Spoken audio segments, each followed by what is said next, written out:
Hey there, guys, and welcome back to the Travis Damian Podcast, episode 41. We are available on anchor.fm/Travis Damian Podcast, along with Spotify, Apple Podcasts, Google Podcasts, and many more. Today, we'll be talking about general gaming news, including the Xbox Game Showcase and the Nintendo Direct Mini. Then we'll go into our recent activities.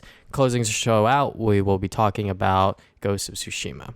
So first is that almost all Xbox One games will be backwards compatible with the Series X at launch.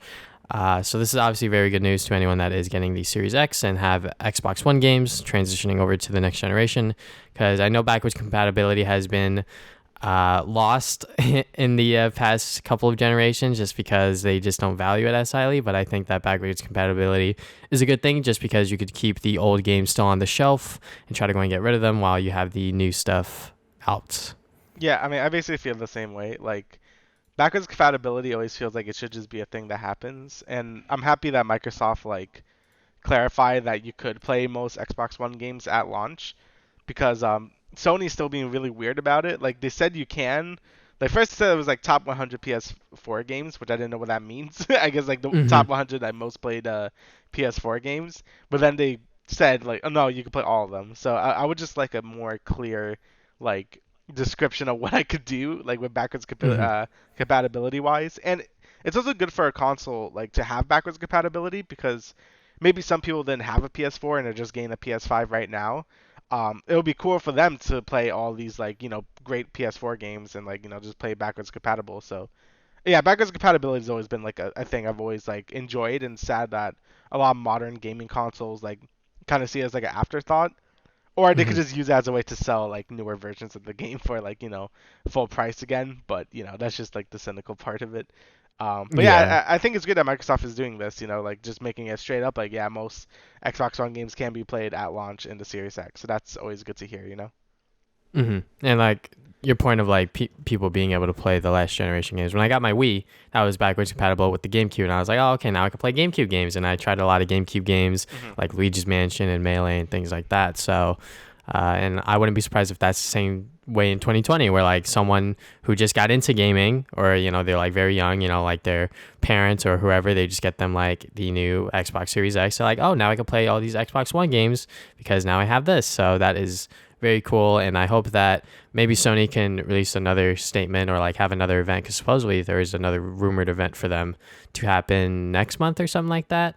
And hopefully they'll be more clear as to backwards compatibility, because I think that being backwards compatible with the PS4 in particular is going to be very beneficial for them, just because the library of games on the PS4 is much larger than a lot of people, I think, know. And there are a lot of games on there that are, worth taking a look at, especially if you didn't have a PS4 during this generation. So yeah, it's always a good thing to have that backwards compatibility. Just a nice little bonus feature, or it's just good to have, honestly, if you could do it. Yeah. So yeah, next we got some more next gen news here. Ubisoft's going to be keeping the games at $60, while Take-Two is still going with the $70 for NBA 2K21. So I think this is good news to know, because it seems like Ubisoft maybe is just going to keep their games at 60. I mean, it's gonna be weird, right? Because it's either they're going to be pressured to make it 70 if more companies do it, or maybe it could be the opposite way around, where maybe like 2K feels the pressure of everyone else to keep it at 60, so they're going to put it like the games back to $60. It's going to be interesting to see which way this goes. Especially like nowadays, because I think like back then, like SNES games were like $70 or something when they were like 60 before, but it wasn't as much outrage, because it was like that's just how it was back then, stuff like that. So but now with like Twitter and stuff, there would be like a giant like outrage or something like were to happen like this. I mean, there already was when 2K like upped the price to 70. So we're just gonna have to see, honestly. It's gonna be weird to see how this like changes going forward. Like I think it's gonna be depends on like sort of like the big companies, like like Sony first party games. Like if they turn 70, it might just be over for everyone.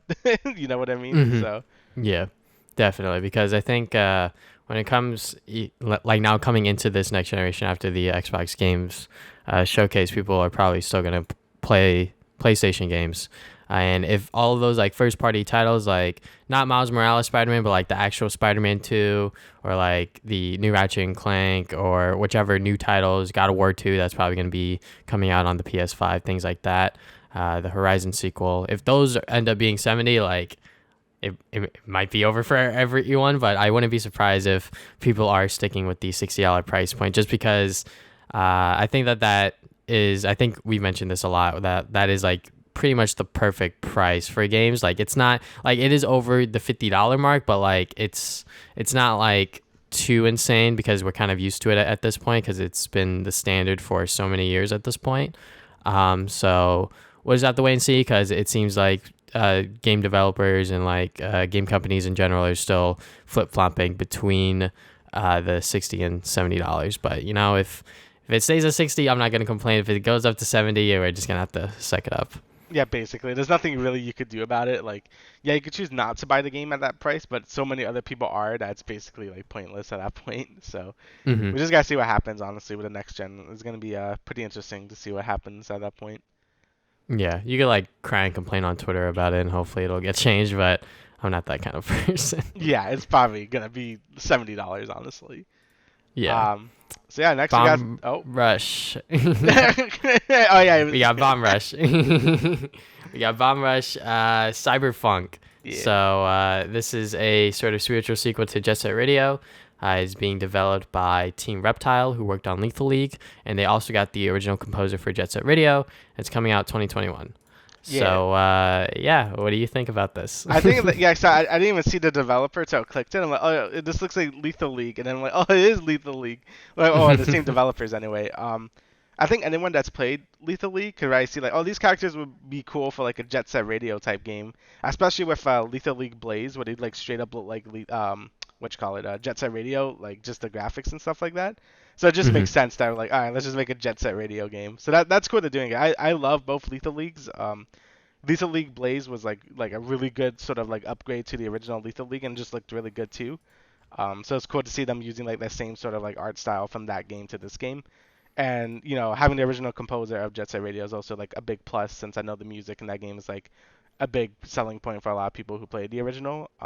I personally never played Jet Set Radio. I always thought it looks really cool though. So it's gonna be cool to sort of play like a spiritual successor or more modernized version of Jet Set Radio made by a developer I like. So yeah, that's pretty neat to see.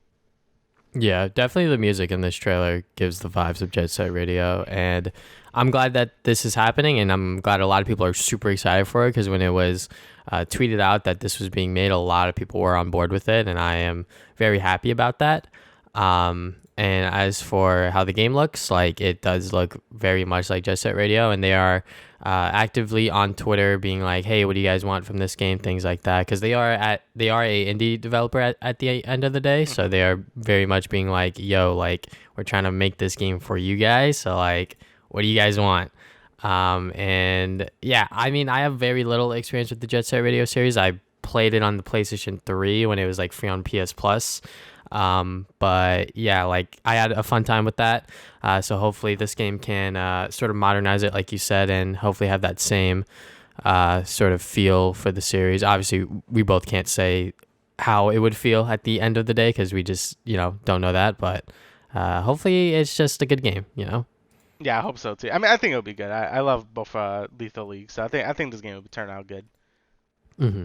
All right, so next we got Balan's Wonderworld, or Balan? Balan? I'm not sure. Well, it's interesting because this is made by the Sonic creator Yuji Naka, and it's like sort of like a spiritual successor to Nights into Dreams, and you can really tell with the main looking dude, like he straight up looks like a Nights character. So I'm like, oh shit. Mm-hmm. So yeah, so basically it's a 3D platformer, and you can collect like a bunch of different costumes, I guess, and like go through the worlds and stuff like that. And apparently there's like 80 or something different like power ups or something. Yeah, so 80 different costumes. That's crazy. It looks like to be a pretty like beefy platformer in that case. Looks like a ton of levels. I mean, I think the game looks great. It's good to see like 3D platformers really have a presence again, because I feel like that was really missing for a while. With Ratchet and Clank Psychonauts of this and like that new Sackboy game, it really looks like 3D platformers are like started like coming back, which is always nice to see. And it's cool to see the Sonic creator do something else. Yeah, Yuji Naka, and I think a lot of people are excited for this just because it is a Nights into Dreams sort of spiritual successor, and like you said, the game does look pretty good visually. It definitely has a lot of colors, a lot of sort of style to it, and I really do like the direction that the game is going artistically. I've never played a Nights into Dreams game, so but this one definitely looks pretty fun. It definitely looks promising. 80 different costumes. I was like, ooh, I don't know Yeah, that's a about lot. that. Yeah, because sometimes less is always more. Less is always more, as I view Yeah. it. Because like when you throw in like this many costumes, like they all have to like be used like simply. Then right, like they all have to work on like the same activation button or whatever the case may be. But yeah, 80 different costumes just makes me think that there has to be at least 80 levels for each one of these costumes to shine. Because if not, that's gonna be it's gonna be interesting. Like how long are these levels gonna be then, and things like that. So, but yeah, Balan Wonderworld is slated for 2021 for this generation and next. So. Yeah, it's coming on like everything, I think. So. Mm-hmm. All right, so the last bit of news is release dates, and I think we can't really talk about release dates without talking about the previous movies. So, spoilers for the Sonic the Hedgehog movie and Spider-Man Far From Home. So I'm gonna say that again: spoilers for the first Sonic the Hedgehog movie and Spider-Man Far From Home. So first, the Sonic 2 movie got a updated release date of April 8th, 2022, and I think that is a reasonable time to release another sort of CGI Sonic movie 2 years from now, especially with the whole COVID-19 happening. It probably delayed the movie, which is why these new dates are being announced. But yeah, like we know that Tails is probably going to be in the next movie, and I'm excited to see what kind of story that they're able to cook up with that. They're probably still going to have James Marsden's character in there some way, shape, or form, but I hope it can be more focused on like Sonic and Tails just doing random shit. Yeah, that costs money, like, cause CGI money. True.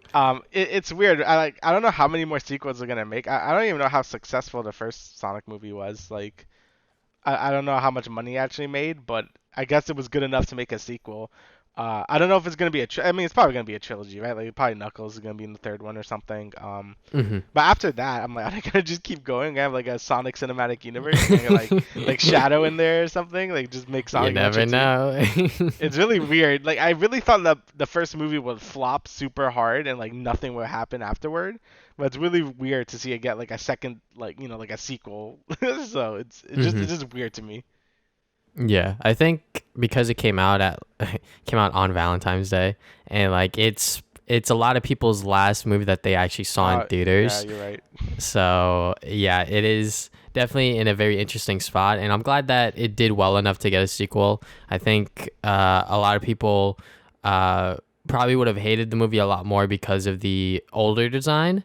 But for what like the movie actually was as like a kid Sonic movie with a CGI Sonic the Hedgehog running around, the story itself was like fine enough for me that I was just like, yeah, like there are some things that like they're doing differently here. Like Sonic has a bird mom or some shit, and like the rings like teleport you and things like that. Like they just wanted it to make it so it was for like this movie in particular, which like is fine in the end. Like I didn't like mind it too much because the moment you like get like super anal about like this isn't how it is in the games, you're sort of like closing yourself in a box, which is another thing with MCU Spider-Man, which we'll talk about in just a little bit, where it's like you have to be able or be willing to accept that like different versions of the character are different versions of the character for a reason. Yeah, So basically, like, as long as they like respect the character enough and like mhm. they're just having fun with it and doing their own thing, I could respect that. Like, when it becomes a problem, it's like the Avatar movie, where it just feels like it just felt like they didn't even watch what it was, you know? Yeah. Yeah, like at least with the Sonic movies, like they know what Sonic is, but they're just having a little fun with it, Like I don't mind things like that. Even Spider-Man, where we all know Spider-Man like at this point, so the MCU Spider-Man I think does a good job making it different enough to make it entertaining. So Yeah, and speaking of that, Tom yeah. Holland's Spider-Man 3 was pushed back to December 21st, 2021. So that is 12/21/21. So some people are like, "Yo, make it set during Christmas and stuff," and I'm like, they'll do whatever the hell they want because we don't know a lot about this movie like at all, other than Tom Holland's returning and it's Spider-Man 3. So yeah, and a lot of people really want Daredevil in it, and we don't know if that's gonna happen yet because Marvel legally can't talk to Charlie Cox because they don't have the Daredevil rights just yet. I think they get passed on to them later this year in November or something like that. But yeah, like what would you like to see from a Spider-Man 3 sort of thing after Far From Home's, post credits? Yeah, after its ending, like I don't even know what it could do. Like so basically, like I guess you just know Peter Parker is Spider-Man. So like I don't know Hmm. what they're gonna do with that. Like is he just gonna be like on the run? Is he gonna like I don't know what they're gonna do with it, honestly. Is he just gonna be like with the Avengers, like the Avengers Tower, just hide out or something? I don't know what they're gonna do with that, like concept. I don't even know if people are gonna believe it. Like, oh, Peter Parker is Spider-Man. Like, all right, sure. Hmm. It's gonna Yeah. be weird what they do with it. I mean, obviously there's gonna be a major plot point for the movie. Like, I can't even tell you what the villain's gonna be. Like, I mean, didn't they tease like Scorpion like in the first movie, and then nothing happened with that? Like, Yeah, yeah. like there were a couple of villains in Homecoming, Oh, they could but do Sinister Six, I guess. Like, is it always yeah, only? Yeah. because there is like legal ways for them to have Morbius in there and like Venom and things like that. So Right. it's definitely up in the air in terms of like what this movie is going to be.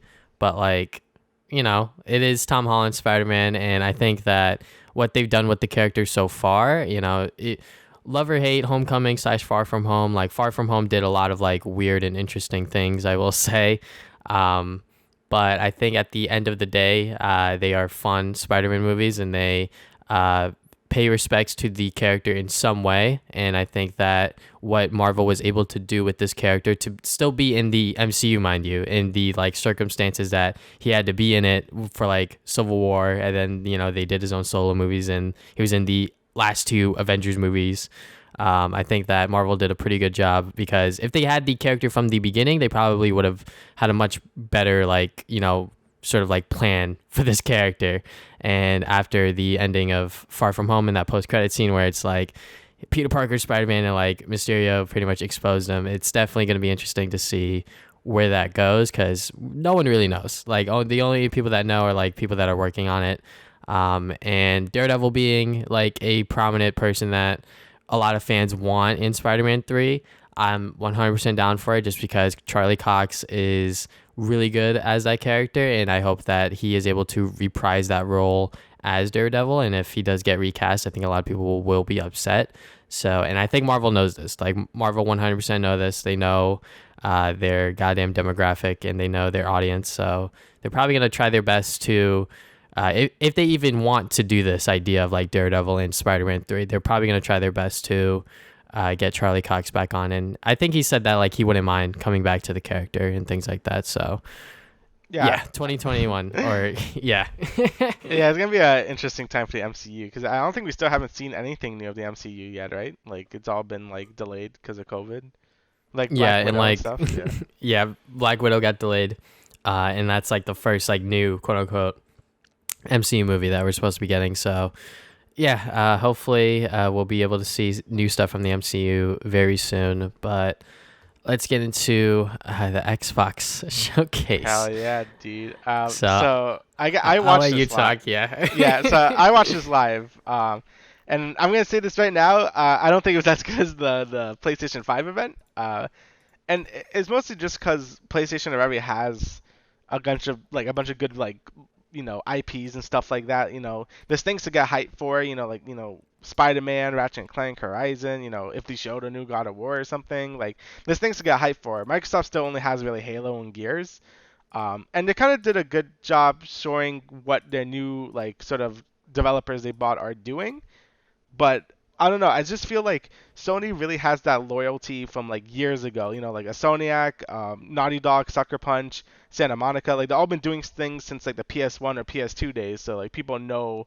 Like same thing with Sucker Punch, right? Like Ghost of Tsushima. That's a brand new IP, but people got hyped because Sucker Punch is making it. They're good, so this game will probably be good, and it was. With a lot of the developers for Microsoft, a lot of them are like newer or ones they only made Hmm. like one or two games, so it's like kind of hard to get as hyped for it. So yeah, it's gonna be interesting to see how this goes. I think this the beginning of the Series X is gonna be interesting because we don't really know what these studios are doing yet, and if we should get hyped for their games yet. Like the only Hmm. ones that I'm personally am hyped for are Rare because they're getting a little bit better. Don't Nod, but even then, Life is Strange 2 wasn't that good, but Life is Strange 1 was good. I love Double Fine, and Obsidian is also really good. So but besides that, they also have a bunch of other studios that we just don't really know too much about yet. So yeah, they have to win your trust before like you get hyped for whatever they show a game. So yeah, that's basically what I want to get across. For games that that were like I guess noteworthy to talk about is of course Halo Infinite. They showed like a 8 minute like gameplay trailer of it, Yeah. and I think the thing people notice right off the bat is the game doesn't look great, like graphically anyway. Like the game looks good. Well, it looks like an Xbox One game. It definitely isn't like pushing the console in any way, like the Series X in any way. Like if you look at like Hmm. Last of Us 2 or even Ghost of Tsushima, like those games look fantastic, and those are on PS4. Those aren't even next gen games, and they look so good. When you look at Halo Infinite, it's like yeah, it's Halo how it looks. Like I know graphics aren't anything, but when your big flagship IP isn't really pushing the Series X in any way, it's kind of just underwhelming. You know what I mean? Because the Yeah. gameplay, like, it looks good. Like, it's Halo. You're shooting grunts and stuff. Like, that's cool. But it isn't really like I don't know. I thought the Halo game would like really like be the thing that like yeah, this is why you want the Xbox Series X for, and it's coming out like launch basically like holiday 2020. So yeah, Hmm. not really a great first thing to show. Like obviously it's a good first thing to show because it's Halo, but just the way they did it is just like I don't know. I felt like it felt a little underwhelming. Um, but Yeah. but yeah, but I don't know. You want to say anything about Halo? I mean, I didn't watch the full thing. I got up to I think it was Destiny, and then I Hmm. was just like, all right, I think I'll just look at the timestamps, and then I saw the Halo or the Fable CGI trailer at the end, and I was like, oh, okay, yeah, like this conference, like I watched it at a 2 times speed, and like this Halo presentation just still felt like pretty slow because they were trying to show like, hey guys, look at the lighting, look at the Hmm. shadows of this new Halo game, and I'm like. Yeah, but it's still fucking Halo. Like, you guys have been trying to sell us this game for like I don't even know how long, and like you're still making them. Like, all right, cool. He has a grappling hook now. Some people want like Halo Battle Royale, which honestly, like, fuck it, just do it.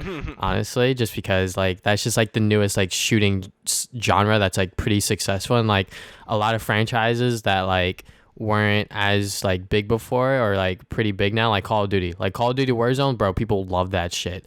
And like it's understandable why people love that shit because it's actually like super fun when there's not hackers in the game. But yeah, I think a Halo battle royale, like Nate Shot was pretty like prominent about this on Twitter. He was like, they should have like announced a Halo BR or some shit. And people were like, no, don't taint Halo with BR. But I'm like, why would you not want Halo to have a battle royale when like it's probably the most like successful and prominent genre of like the last generation, you know? So maybe they'll do it. Who knows? They didn't talk about anything multiplayer. They just talked about the story, which I think is why this presentation showcase they had us like view was like pretty slow because they were trying to like talk about the story and things like that. But I'm just like, it's still good guy versus bad guy at the end of the day. Like the last time they went to do something ambitious was Halo 5, where it was like the dual protagonist sort of thing, and that didn't work obviously. So this time they're like very like prominent, like Master Chief is the only protagonist, and I'm like, yikes. And this is gonna be like the last Halo game for like this like decade or some shit, which is good because I think 343 Industries probably want to work on something else, or like they're just tired of Halo. They're tired of seeing Master Chief's face when they're walking into the studio or whatever. Um, and it's gonna be like a spiritual reboot of the franchise, which I'm just like, all right, like fine, I guess. But yeah, it's Halo. It's still goddamn Halo, and like we've been playing Halo for like ever, and like the last Bungie one was Halo Reach, and I think that one had a lot of fans sort of like mixed about it. And this one's gonna be like a open world with like a day and night cycle, and like I don't know how that's gonna work entirely, or like how long the game's actually gonna be because Halo hasn't been like super story focused for like a long time, I feel. Or like they have been trying to do story, but like obviously the last one wasn't all that great. So Yeah. a lot of people sort of like just think of, they just don't want to think of like the Halo story as much. So maybe this one will change their mind. I don't know. They might be playing it safe with like the whole, just like how I viewed it is just good guy versus bad guy. But outside of that, the other game that really piqued my interest was obviously Don't Nods Tell Me Why, just because I really like, Life is Strange as a series and things like that. And like we said, Life is Strange 2 is not the best game that they've made. It's literally just because it just felt like that they just weren't, super developed characters and things like that. But this one is focused on a brother and sister duo, and it looks like they're going to be exploring their past and things like that. So hopefully the release cycle for the chapters aren't as long and as drawn out, because that's definitely what dragged Life is Strange 2 down. And hopefully the story by the end of it is like cohesive. So that's just all I want. Honestly, I really wish they would have abandoned the episode format. Like, I really wish that died with Telltale when they're just like, all right, like I kind of hate this format. I'd rather them just make it like like Heavy Rain or Detroit, where it's just one game, like one big story game like that, instead of like the whole episode structure, because I'm just sick of it at this point. But yeah, besides that, it looks good. The engine still looks a little crusty though. Like it looks like an upgraded version of like the Life is Strange 2 engine, which it was better than the first game, but like it still doesn't look like fantastic. I mean, it doesn't really matter at the end of the day, because it's just like, who cares? But it's still something I noticed. I'm like, it still looks like Life is Strange 2. But we'll see. We'll see when the game comes out. I'm so excited to see it. The premise looks a lot more. It looks more interesting, I guess. So. I'm excited to see what happens with that game. But yeah, next we got an upgraded version of Ori 2. Basically just being like, hey, you can play like 120 FPS, which is pretty sick because, fast platformer. It's always nice to have more frames on that stuff. But the next thing that I really want to talk about is Psychonauts 2. Basically they got Jack Black, or, Jablinski Games, better known as. But yeah, basically. Small YouTuber. Yeah, small YouTuber in my video game. But it's cool to see him there because obviously, he worked on with Double Fine and Brutal Legend, so it's cool to see him like in Psychonauts 2. And he's gonna have a whole level dedicated to him, basically being like a whole like trippy 70s rock like level, which looks great. Like that level looks really cool. Still no release date. Apparently the game was supposed to come out 2020, but things happen like this year. So apparently it got pushed back to 2021. So that's good. I mean, I'd rather have it like be made, because the game is really looking to be turning out good, which is great. Because for me, like, Double Fine has definitely been, I wouldn't say bad, but really bad with like their money. Because a lot of the games, like the first halves are really good, and then it just kind of like crap the bed all over the second half. Like apparently they were gonna do the same thing with Psychonauts 2 until Microsoft stepped in. Like they weren't supposed to have bosses because they ran out of money, but Microsoft was like, we got you. So that's really good to hear. Tim Schafer can make some good games, but he is horrible with money. Like he just burns through money. So I'm really happy Microsoft decided to step in and like basically save the game, because that would have been really bad if just no boss fights. Like what? So yeah. Yeah, definitely. Interesting when. What project was it? It was like a Kickstarter project. Yeah, like, it got funded. Broken Age. Yeah, Broken Age. Like it got funded instantly, and then he was like, "Yo, guys, I need more money." I was like, "Wait, what the fuck did you do with it, bro?" Like, yeah, he's really bad with money. I don't know why they always like make him like super in charge. They just should make him like the writer, because he does write some good stuff, but yeah, kind of a mess with everything else. And like you mentioned before, they'll show Fable, which was a big deal, but like again, they didn't show any gameplay, so it doesn't really mean much besides, yeah, they're making a Fable, and that's about it. So that's basically everything that you needed to know about the Xbox Game Showcase. There was some other cool things in there, but it wasn't really enough to really draw enough hype. And like the things we just said are the things that kind of interests us the most, but. I'll say it was all right. Like probably a little less than all right. I definitely think I think the Sony one just nailed it really hard. It made me want to buy a PS5 at launch, which rarely happens at a console launch. So Sony killed it, and I think Microsoft is they're missing something, and I really hope they find that something at some point, because there's still really no reason for me to even buy an Xbox when I have a PC, which they're doing on purpose. Like if you have a PC, you can play most of these games anyway. So I don't know. They just want you to buy Game Pass, basically. Like that's a big business model at this point. So yeah, pretty much. That's basically all I have to say about it. It was fine. Yeah, the Xbox Showcase. I didn't watch all of it. Like I said, I'm literally just gonna keep saying that. But for what I did see, which was like the first half, which I think is probably the better half. It was all right. Like I think if they had like less like of the game developers being like, all right guys, we're gonna show you our game and we worked really hard on it, so thank you for all the support, thank you, this and that, and I'm just like, we're just gonna do this every single time we were gonna be shown a game, because like Sony just like they just rapid fired the games, and like the only time that they like stopped to like explain something was Ratchet and Clank, which was like sort of warranted because like we've had so many Ratchet and Clank games at this point. It's like, all right, why is this one different? And then they're like, yeah, we're jumping rifts and like, yeah, we can't like do this on like any other PlayStation console because the PS5 is so powerful. We're able to like instantly warp to other worlds and things like that. And I was like, oh, okay, like now this makes sense as to why they're like talking about it. And like even with like Spider-Man Miles Morales, like they didn't talk about it because it was like, all right, you just see the game and like go next. So maybe they should have went with that approach. But the games that they did show, like some of them were obviously interesting to me, but like it's not like a console seller, just because like Sony has all of these like flagship like developers and IPs, like you said earlier, and like Sony still have like a lot of things that they're working on that they have yet to unleash to the world or like announce to the world in a much more civil way to put it. And like Microsoft, like they've been trying to sell us Halo, Gears, Forza, like these like same like 3 franchises for like every single Xbox since the original. And like at this point, it's like we need something new, guys. Like you guys need to like spice things up. You guys need to have like your developers develop something new. And I think them letting go of Bungie and like them letting like become like third party and like things like that. Like imagine if like Destiny was like exclusive to like Xbox and things like that. Like that probably would have been crazy, but they probably wouldn't have had as much freedom or whatever. I'm not entirely sure. But I think that, with these new studios, hopefully they're able to create some really good and like really good games like in general, just to, like compete with PlayStation, because when it comes between these two, like a lot of people are still leaning towards PlayStation, which is kind of crazy because PlayStation it's just crazy that like they are just like this big juggernaut compared to Xbox. That's all I can really say. Yeah, basically. All right, so the Nintendo Direct Mini.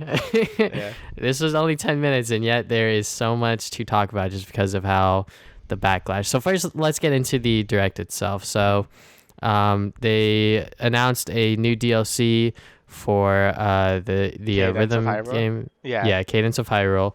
The new characters, new songs, things like that. A physical edition of the game as well, which includes all of the DLC. So I'm glad that this game is, getting more content, because I know that just from like watching it, like I could tell that this game was made with like love and care, and the fact that they were able to create a sort of like Zelda expansion with it was probably an honor for the devs and really, really cool for them as well. So there was that. Do you have any thoughts on that? Or? Yeah, I think it looks really neat. Like I want to get this game for a while, but I guess I'll just wait for that physical edition and get like all the DLC with it. Because I think like the Skull Kid like sort of expansion, like that last bit of DLC looks really neat. I love Majora's Mask, so for them to do like, you could like change like, your mask and do different things. That just looks cool to me. So yeah, I mean, I'm horrible at Crypto the Necrodancer, which is what this was based off on. But I heard this game is a lot less punishing with its like beats and stuff like that. So just to get fans into it, like Zelda fans into it. So yeah, no, but yeah, it looks really neat. I'm probably gonna pick it up honestly because I wanted to get it for a bit. So yeah, for me that was pretty exciting. So the next game that they showed was a high-res game. It's Rogue Company. It's like a third-person sort of shooter. And didn't do much for me. Same thing for the WWE game, didn't do much for me. Any other thoughts on that? Or basically, yeah, I don't really like high res that much because usually it feels like they really like trendsetter, like they just go for wherever the new trend is and like just do a game on it and then like abandon it. Like I think the only really long-lasting game at this point is Smite, and that's about it. Like Realm, what was their battle? I don't know, the BR game they made. Yeah, I think that Realm Royale. Yeah, that felt like it was made in like 2 months, just to like, Fortnite's big, let's do that. Or Paladins too. It's just like, Overwatch is big, let's do that. Like I don't know, they haven't really have a good reputation, honestly. I don't really like them as developers, and the WWE games, like who cares? Then the last bit of news, which is probably the most exciting out of everything. Shin Megami Tensei 3 is getting a remake, and then they announced Shin Megami Tensei 5. My only experience with the series is playing Shin Megami Tensei 4, and I wasn't really that into it. I kind of traded that game off out of my collection because I was just like, I might as well get some value out of this. But yeah, I'm very happy that like people that love this franchise and are very, very excited for a 3 remake on top of a new one with Shin Megami Tensei 5. So yeah, I say so. I'm excited for this because I'm more of a Persona fan because I never, got a chance to play Shin Megami Tensei. I always wanted to though, since it's basically the parent series of Persona, and I love Persona. I played 3, 4, and 5. Love them all. Shin Megami Tensei is always one I want to play, and Nocturne or 3 is very very popular. But there was no real good way to play it without emulating it or getting like a PS2 disc, which is dumb. But it seems like Atlas is really getting better at porting things. With Persona 4 Golden to put on Steam, and now with this sort of like remaster of Shin Megami Tensei 3, it just seems like they want people to like play the older games again, and it's just easy money for them. So yeah, I'm really happy, and it's really weird to see Persona fans get mad over this because I'm like, why? Like, it's like the gameplay is basically the same. Like, you don't have the social sim stuff, which is but that's what makes Persona Persona. Like, Shin Megami Tensei is supposed to be more of a dungeon crawler anyway, and like more serious and things like that. So like I don't get why fans have to like fight each other. Like, it's like the same battle system. Like, why are you getting upset? Like, I'm excited to play this because I want to play the series that made Persona. So yeah, I'm excited to play SMT3, and of course they revealed SMT5 as well, both coming out 2021. So yeah, I'm excited for it. So. All right, so yeah, like overall the direct mini, I thought it was fine. Like, I thought it was good for 10 minutes. Like, I don't know what people were expecting. We're gonna get into this, but yeah, I really don't understand like why people were mad. Yeah, they literally. All right, so me, night owl. I was like, fuck, it's like midnight, and like Nintendo tweets, or like I see a Nintendo tweet where it was like Nintendo Direct Mini. I was like, I gotta verify this shit. Is this the actual Nintendo Twitter? And it was, and I was like, oh, okay. It's fucking midnight, guys. What the hell? And it was gonna happen literally the next morning, and I was like, okay, I guess we're doing this. And if you read it, it says a series focused on titles from our development and publishing partners. So that should tell you it's probably gonna be like second to third party stuff.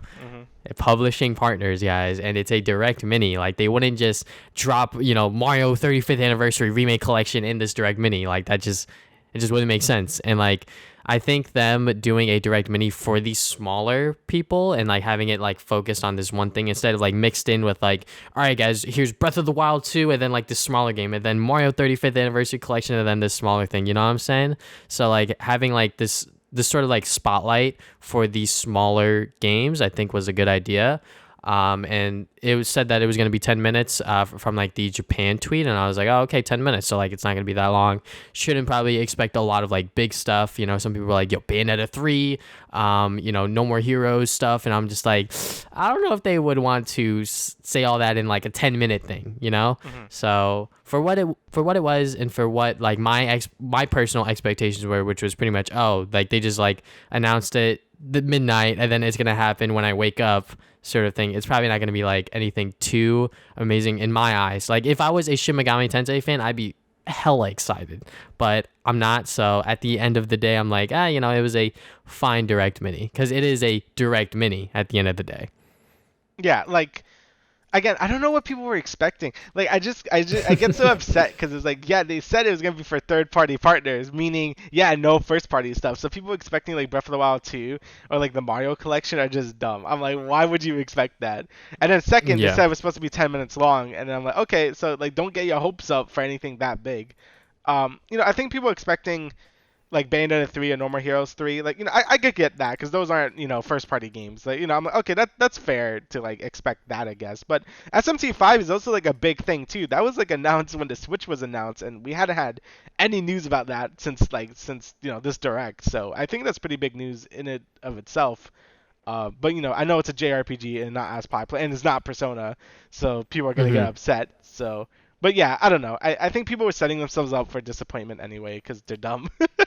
Like, honestly. Yeah, and we've been talking about this on the podcast for like maybe years at this point. Yeah, and like I went on Twitter and I was like, all right, so like, why are people disliking the goddamn direct? Because like they literally in both directs that they did this year, they're both direct minis. They said like, yo, COVID-19 has affected a lot of the shit, so like please like understand.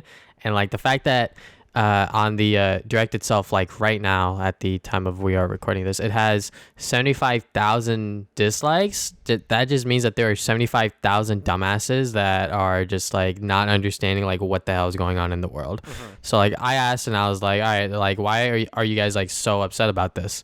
And someone had the nerve to reply this shit. The concept that they should have waited for a full direct to announce this instead of telling us last minute that there's a third-party direct with 4 games that aren't really that high profile. And yes, whatever the hell the last game is low profile in my opinion.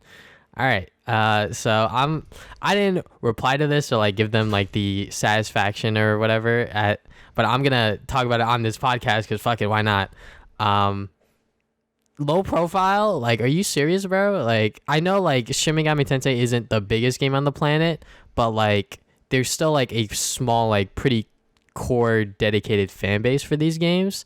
And like saying that like they should have just waited for a full direct to announce this stuff is also kind of dumb, because I think that people don't realize when the big directs happen and like you throw like other like small titles in there, those small titles will 100% get eaten up by like Breath of the Wild 2 or like Mario 35th anniversary thing or whatever, like I said earlier. So I think that them doing a smaller direct was definitely the right approach, especially for these like smaller developers, you know, like obviously, you know, WWE and shit like that, like yikes. And I think what's it called, the Bakugan announcement that happened earlier this week or whatever, that definitely like tainted people's like sort of perception on like Nintendo or whatever. And like it is just crazy that like people are just like this like entitled to think that like, oh, we should like get this because like we like your stuff. But it's like they'll show you what they want to show you, and when the time is right, you'll get what you probably want. And if not, like, then you have to like psych it up and just face the reality of the situation. So the fact that people are like so upset about like, oh my god, they showed Shin Megami Tensei and like I don't know about this game that like I've never heard of, so like I don't like it. It's like so ignorant in my opinion, where it's like just because you don't know about it or like you don't care about it doesn't mean other people don't. Like, all right, you don't know what Shin Megami Tensei is. I'm sorry that you've been living under a rock for like the past couple of years, but Shin Megami Tensei is like not big, but it's not small either.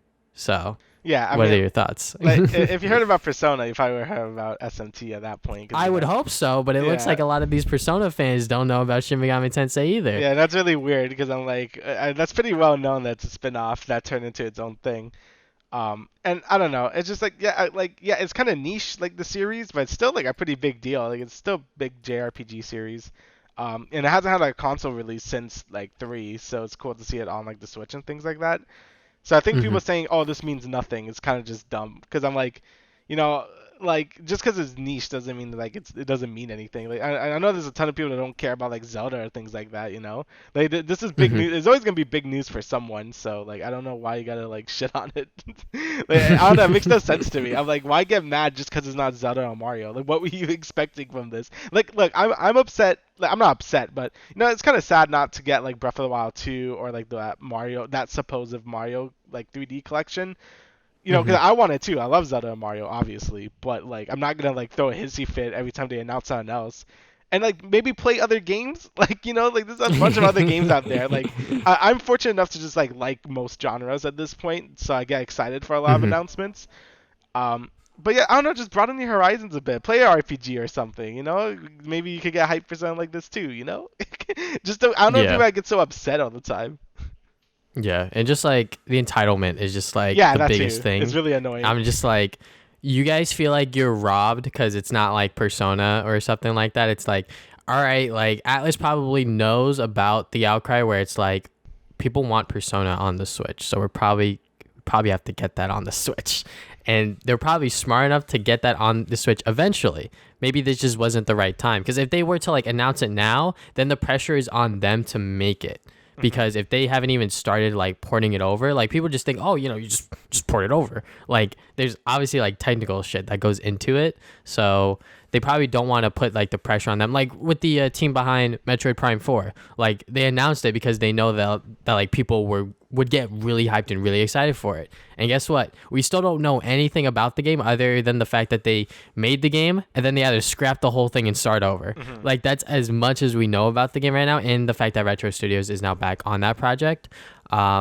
So yeah, like just wait, guys. Like when this like big direct happens and like people are saying like Nintendo's being silent for too long and like they should be showing their new games because like Microsoft and PlayStation already have. It's like you guys know like Nintendo does their own thing, and like this is very common for them to just like not give a shit about the other two, and like them being like very straight up and being very forward, being like, yo, COVID-19 has like affected games, like the gaming industry as a whole has been affected by COVID-19, and like them having to delay directs and things like that. Like we probably would have gotten like a full length direct sometime earlier this year, but because of COVID, they had to do like these like mini directs and things like that. So like once we finally get this like big direct that's like dedicated towards like these holiday games or whatever they have planned, it's gonna be like pretty exciting. Yeah, I think so too. It's just like, like I don't know, like do you just not see what's happening in the world right now? Like, of course they're not gonna be like full steam ahead on like developing all these games right now because they probably had to, move people home, like maybe get workstations in their own home, and then now they could start working on stuff. Everything has been delayed. Like just deal with it for a little bit longer. I'm sure once 2020 is over, things will be, sort of okay again. So, just give it some time, like maybe play some backlog games. I know everyone has like a bunch of games they gotta play anyway. So, just wait a little bit. Honestly, like it's just annoying how much like Nintendo fans feel like they're owed like a Zelda or Mario game. I'm like you're not owed anything. Like they're making the game. Like just wait. Yeah, it's definitely just like it has literally hit a breaking point with Nintendo fans at this point, I think, because we've been saying this for a long time where like fans just get excited every single time they direct announce, and then like they get disappointed when it's like there's no Pikmin 4, there's no like Mario thing, and I'm like, what are you guys doing? And that's what I'm saying, like people that want Pikmin 4, right? Like I bet there's a ton of people who don't even care about Pikmin 4. Same thing like SMT, right? Like some people are like so excited for SMT 5 coming out, and then they're not excited. Like there's only gonna be something you're excited for or not. The only reason people are feeling it more this time is because this was really the only big announcement in this direct. So you just feel a lot more disappointment. And that's why the big directs always do like, here's one big game, or here's maybe a niche game, and then here's another big game because it gets everyone excited. So, but I don't know. I still think it's bad to like just like dunk on SMT for no reason. Like it's not its fault. It's no one's fault really, besides yourself getting hyped for no reason. At like they already said it was a 10-minute direct. It was only supposed to be third-party members. Like I don't understand what you were thinking. So yeah, and like it's just whatever at the end of the day, because we've been spewing the same message on this podcast for probably years at this point, where it's like Nintendo fans get excited and then they disappoint themselves, and I'm just like, I don't know what you guys expected. They said it was going to be 10 minutes. They said it was going to be on third-party partners and things like that, and you're still just like, I don't care about Shin Megami Tensei or whatever, and I'm just like, that's your problem then, because like I might not care about Shin Megami Tensei, but I'm not going to like bash it at the end of the day, because it's like people are excited about this, and I can see why they're excited about it. It's been over like 5 years since Shin Megami Tensei 4, and they're finally getting a sequel and a remake of 3, which is supposedly like pretty good. Yeah. So yeah, like Atlas is doing the right moves for Shin Megami Tensei, and I'm sure they're doing the right moves behind the scenes for Persona. You just don't know it yet. So just wait, be patient, and if something doesn't happen within like the next year, then you can start asking questions, because yeah, like right now, like COVID-19 is still very much affecting the gaming industry, and like we should just take it for what it is and just move on with it. So all right, but there's that. Yeah, that's everything about that. There's that. So let's talk about our recent activities. I'll let you go first because I got some things on my plate. Yeah, so I beat Horizon, so that's all done now. I did I beat the base game and the sort of expansion they had.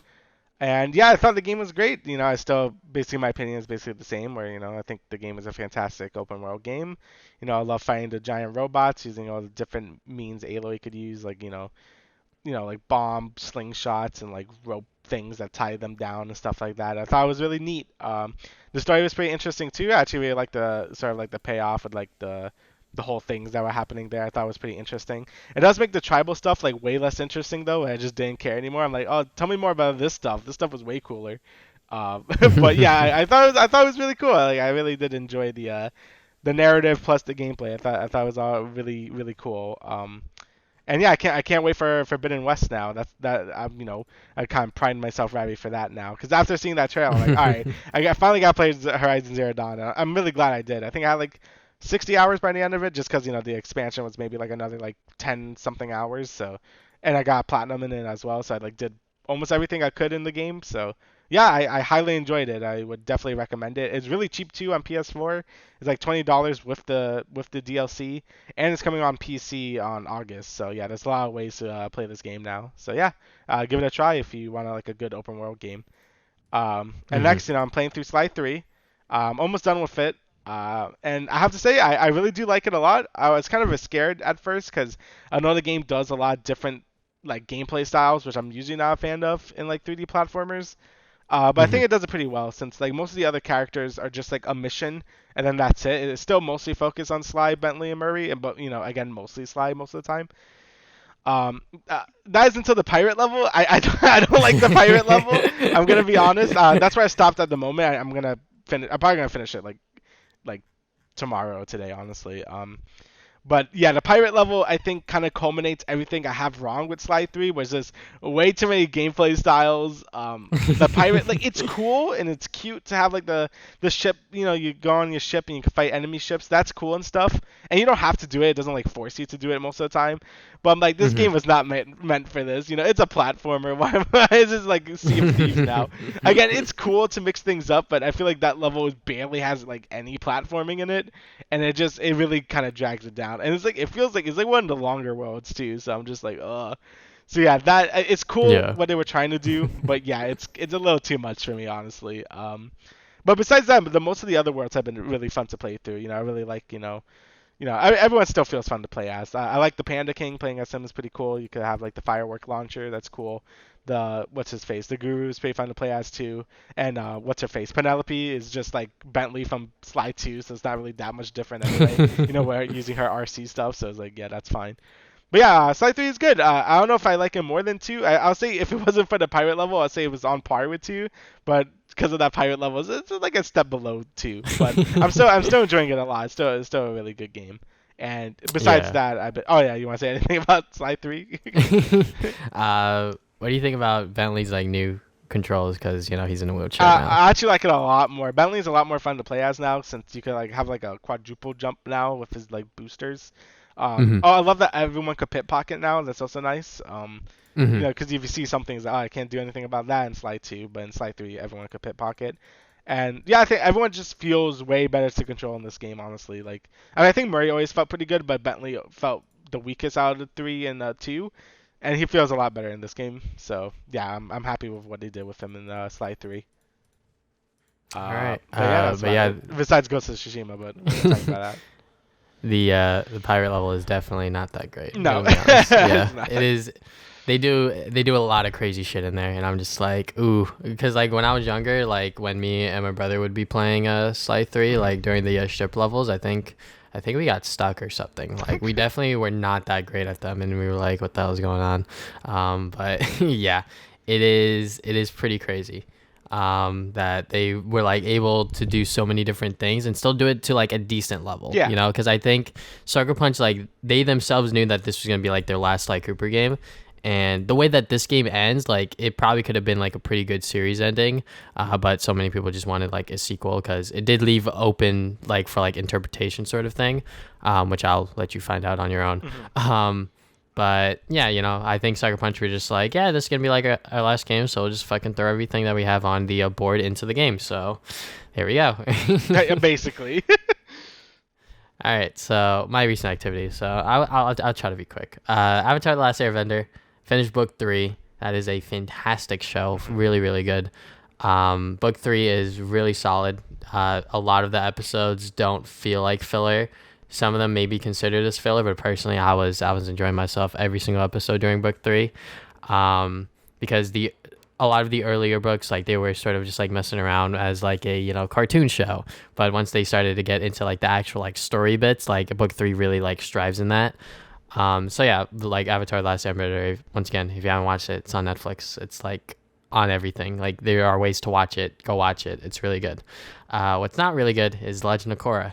I've only finished the first book, which like they did the first book like on its own because they didn't think that they would get more seasons. Yeah. So the way book 1 ends, I was just like, what the fuck just happened? Like honestly, right after I finished book 1, I was like, did they like put other episodes onto like book 2 spirits? And like I put it in and I was like, no, they didn't. What the fuck? Wait, it ended like that? And like I watched book 1 when it was airing on Nickelodeon and I don't remember it ending like that. And I was like, wait a minute. Like what the hell? Yeah, it ends in the way. Yeah, okay, I remember how it ends. Yeah. Yeah, it ends in some just like, all right, we just have to like undo everything real quick. And I was just like, wait, what? Yeah. Like, huh?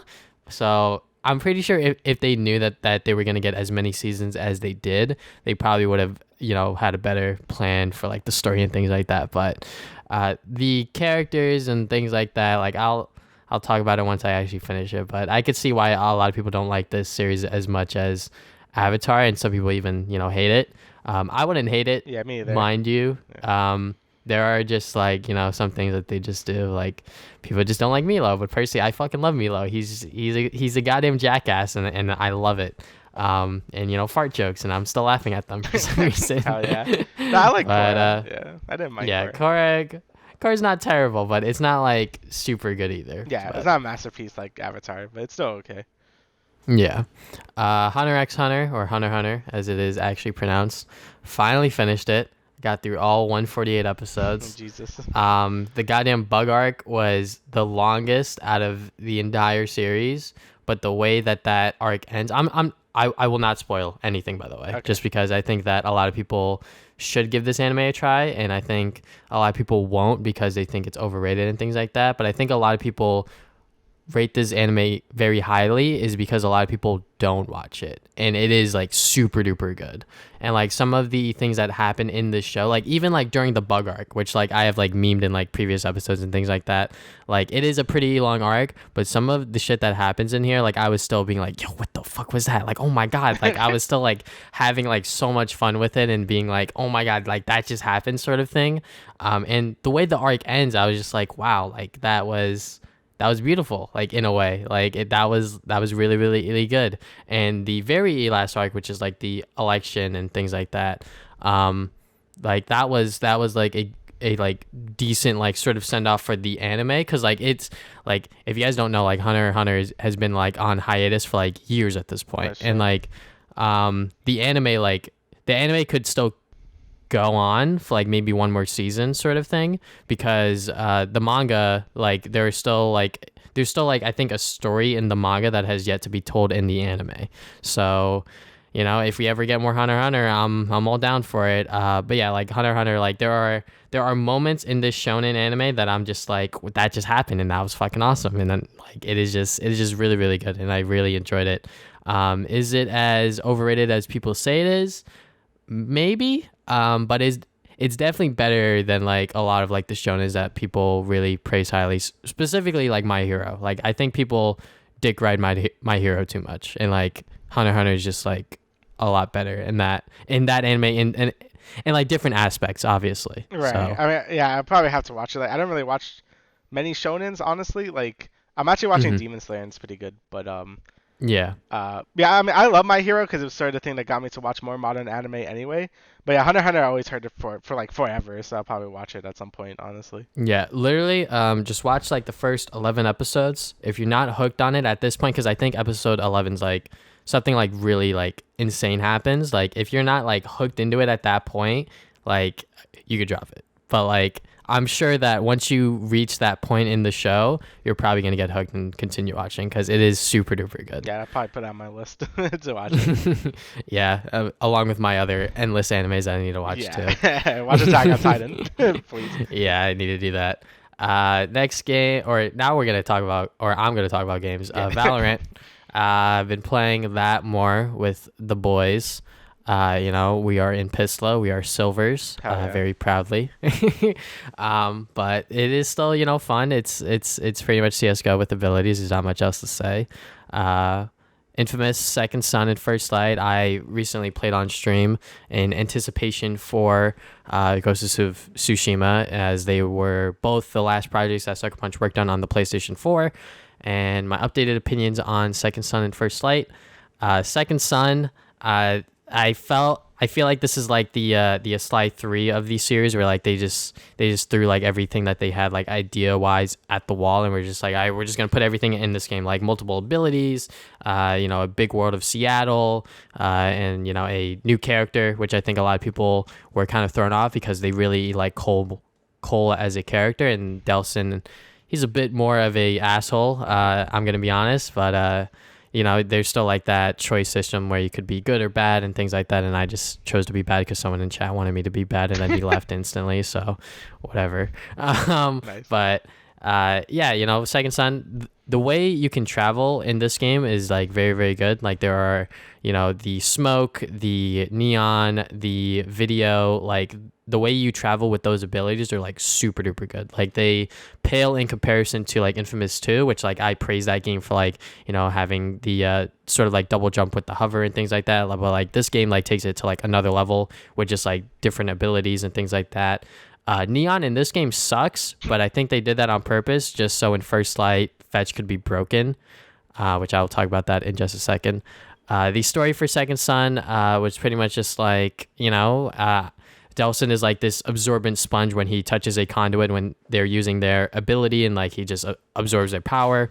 And he was just like, all right, I need to go and get the bad guy's power so I could undo something that happened to his own family and like his own people. So that's pretty much the entire story of it. There is like this brother sort of dynamic, which I really did like, with Reggie and Delson. And it's not as good as, Infamous 2 or even Infamous 1, but the story itself, served its purpose, and I thought that it was fine. Like I said, gameplay wise, like it's pretty much just like a bunch of different abilities that they threw at the wall, and we're like, all right, we're just gonna throw them all into this game, because I think that they knew that this was gonna be like their last sort of hurrah for the Infamous franchise. And presentation wise, it's a early PlayStation 3 or PlayStation 4 title, mind you, and it still looks pretty good. The mechanics with the touchpad and like the spring the can where you have to like shake the PS4 controller, that's just what happens when you're a launch window PS4 title. Basically, yeah. But First Light, I really liked First Light because it gave fetch a lot more depth, and the neon power actually felt super fun to use, because in my opinion, Second Son, the neon power did not feel all that great to use. And that's like the second power you get. And then the third one being video. Like I literally didn't touch neon after I got video, because video just felt like so much better. And like even smoke felt better than neon. So, but in First Light, like neon is just super duper broken because you only get that one ability because you're fetch. And doing that game in like that sort of like mini part of Seattle, like that was just a fun little game to play. So yeah, that's what I've been doing. But lastly, we're going to talk about Ghost of Tsushima. So, I don't know if we need to talk about spoilers necessarily for the story, just because like the story isn't like a major part of the game. Mm-hmm. So like my thoughts on the story obviously differ from yours, because like I finished it. But like what do you think of the story so far, where you are in like the second half of Act 2? I mean, I find it enjoyable. Like, it's good enough to like carry the game through and like care enough to like play through the rest of the game. But it's probably not something I would remember in like a year. And I don't know if that's, I mean, it's kind of intentional, right? Like it's supposed to be like older samurai movies where a lot of things, they may seem like generic or like cliche, but that's kind of the point, because it's supposed to be like an older sort of like samurai sort of movie and things like that. So yeah, I find it enjoyable enough. Like, I find the characters to be likable. I enjoy doing the side quests and seeing where they would go and things like that. But again, it's not like blowing my mind or anything. I don't know if it's really supposed to blow your mind. Like I don't think so. It's just supposed to be like, like a samurai movie basically. That's the way I view it. Like I don't view it as like something supposed to like transcend like narrative or whatever. It's just supposed to like carry you through the game and just have enjoyment in the story. At least that's how I view it anyway. Yeah. And you actually took words right out of my review. Yeah, it is nothing mind-blowing. Like the story is 100% nothing mind-blowing. Yeah.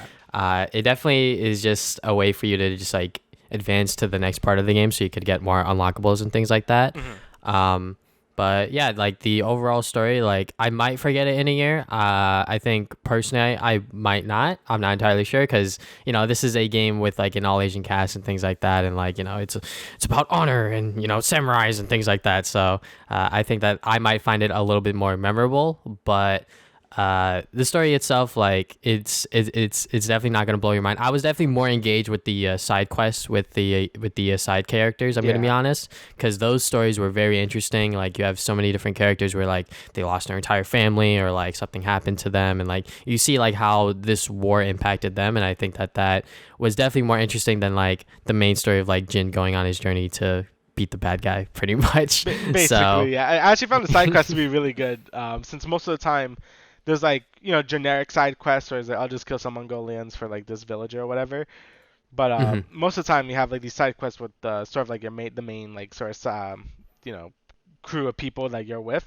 And so you can see mhm, like their own little storylines, and it's really neat. I like that they carry them throughout the whole game. Like you like maybe you do like four of them in the first island, and then you do like another three on the second island, maybe like the last one, the last like bit of the island. So yeah, I thought that's really cool how they did side quests because it makes you like care about the quest giver basically. Like, oh, I care about mhm. you, what's gonna happen here. So yeah, it makes the side quests more interesting. Yeah, because definitely in I would say like Infamous 2 were like those side quests because I did a lot of those. I didn't do a lot in Second Son. In Infamous 2, like a lot of the side quests were pretty much just like there's like monsters in the streets, we have to protect the people, and I was just like, all right, whatever. But like the side quests in this game actually have like meaning to them, Hmm. and like the ones focused on the side characters with like your allies and things like that. Like those were super interesting and very, very fun to do. The Mystic Tales, however, which pretty much tell like stories of like Tsushima and things like that, like legendary Hmm. stories, and they're pretty much used to be like these missions offer big rewards and like really like good like Broken moves, item, or yeah. yeah, like pretty much like broken things that'll like make the game somewhat easier. But yeah, like those missions were always fun to do Yeah, I as love well. the Mystic quests. They were probably my favorite. They're like my favorite like sort of quests in the game because sometimes it's like, oh, you gotta like find this thing, or like maybe it's a little more obscure than like a standard quest and things like that. And I just love like the little like story in the beginning that tells you like the legend and how it sort of became like this thing and stuff like that. It's really neat. I really do enjoy those quests a lot. And overall, yeah, I just enjoy. I'm enjoying the story. I think they do a good job again, just making you care about the characters and things like that. I just don't think it's as like it's not like the primary focus. It's basically what I'm trying to say here. It's still enjoyable though, so yeah. Yeah, definitely. Other aspects of the gameplay.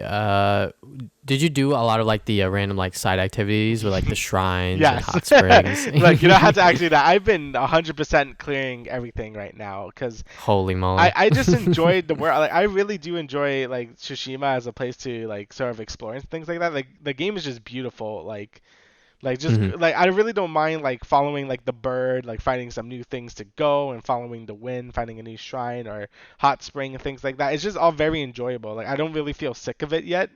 And that's thing I think I Hmm. put a lot of time into this game already. I wish I could like really check my time because I don't know if I can, but I Hmm. definitely been playing a lot, and I just been just taking my time and exploring the whole island and every region right now because it's just a beautiful like place to discover and things like that.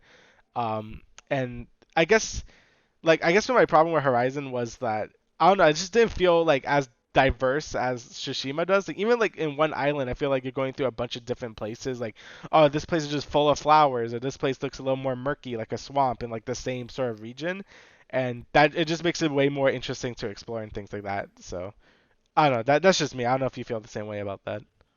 Yeah, like when I was playing the game, I would do like a story mission, and like since the story missions are like goddamn long, like they are really really long Yeah. because they advance a pretty good chunk of the story. Afterwards, I would be like, all right, let's just go to like this undiscovered thing. Let's like do all of these like question marks here. Let's do this shrine. Let's take over this territory. Like I would do a lot of the side stuff because I felt like that was more fun to do than like the main story, which like I guess is how it kind of should be. Maybe not. I'm not entirely sure, but I definitely had a lot more fun doing the random side quests because they were like pretty quick. You know, like the fox shrine. You just follow a fox and then you bow to the shrine, or like the other type of shrines where you like platform. Yeah, those are my favorite. Thing. Like, yeah, I love those. Yeah, like those are fun and they're pretty quick and they're pretty like nice bursts of fun, pretty much. And with the story missions, it's like they're like guiding you through like this very like narrow thing, and if you go off of that path, it'll be like you got to come back to like this area in like 30 seconds or whatever. And I'm just like, what the hell? I'm trying to get this bamboo over here, But yeah, like overall, like I think that the world of Tsushima is like very large and very lively, and like, man, the first time I opened the map and I was like, wait a minute, we're gonna explore all that stuff up there too. I was like, holy moly, how long is this game?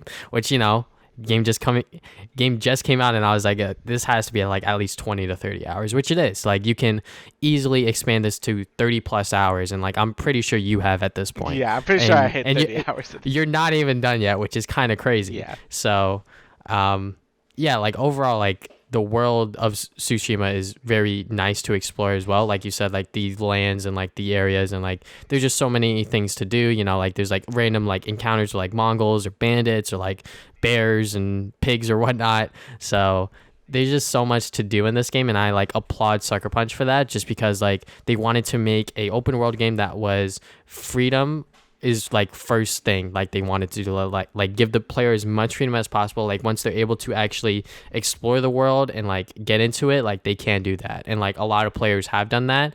And a famous tweet that I saw on Twitter was like, I played like 10 hours of Ghost of Tsushima and I've done like two story missions. And I'm like, that probably sounds about right. And like he's probably not even joking, because you can literally do that. You can literally get lost in the world and like do so many like different things, and it's just very, very nice. Yeah, and I just think like all the activities are fun to do, like the fox things or shrines, even like the bandit camps, which are usually just like whatever in other games. Like it just feels fun to do it, mostly because the combat, which segue there, the combat is just very good. I really enjoy the combat. It might not be as deep as something like Sekiro or whatever, or some other samurai type games, but I think it does a good enough job to make it like fun and fast and not too complex.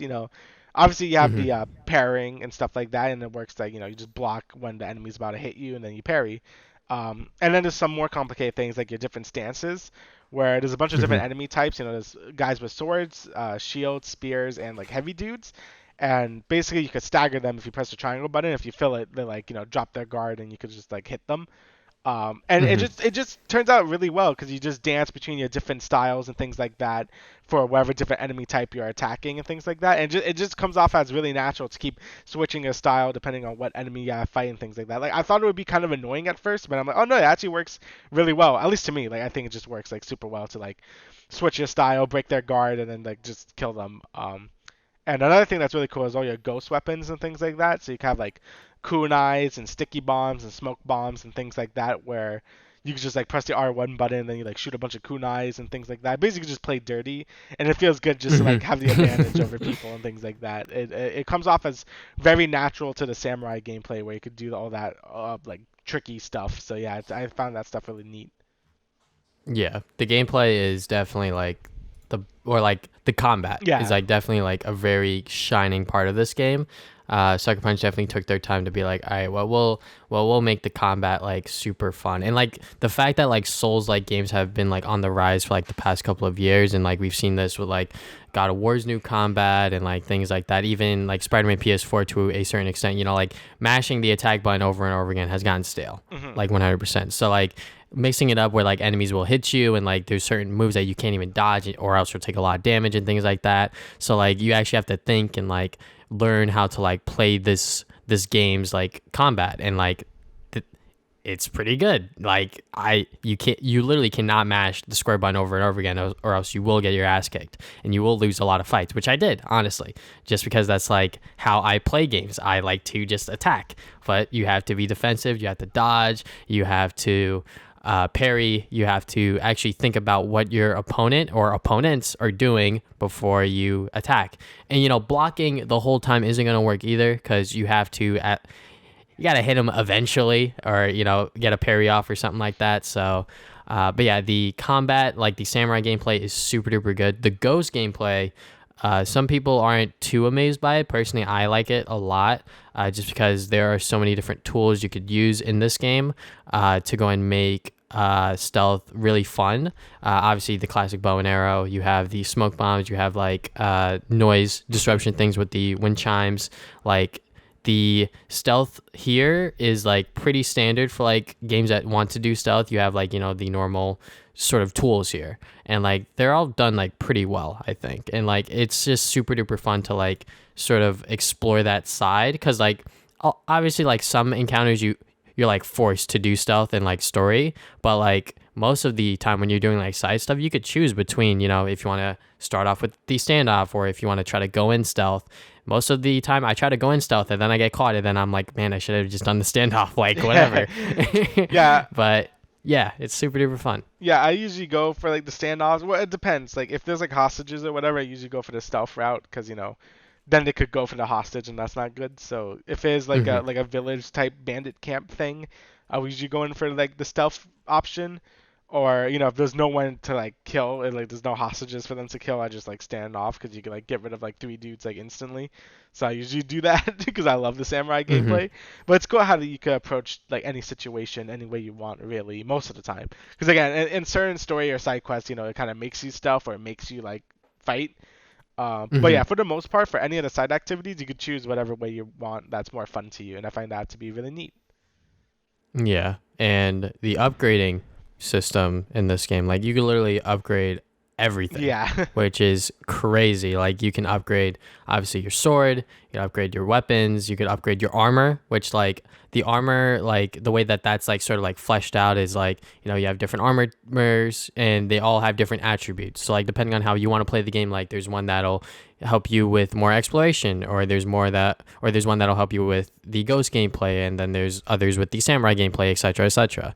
And like I think that like them like thinking about like pretty much everything, like the different stances like you said earlier, and things like that, like there is just so much to the gameplay, and it was all done like pretty well, I would say. Yeah, I think they did a fantastic job with the gameplay, honestly. It's like, well, my favorite part about this game is exploration and the gameplay. Like I could just spend like forever just like exploring around and just killing Mongolians. It feels good. I really do enjoy it, and I knew I was gonna like this game, but I didn't know I was gonna like it as much as I am as much as I am enjoying it. So it really was a pleasant surprise, to be honest. So yeah, this game is definitely like super duper good on the gameplay. Presentation wise, what'd you think about it? Like, how did the game look? I think the game looks amazing. Like, it looks really good for a PS4 game. It has some performance issues. Like, sometimes it could get a little frame ratey.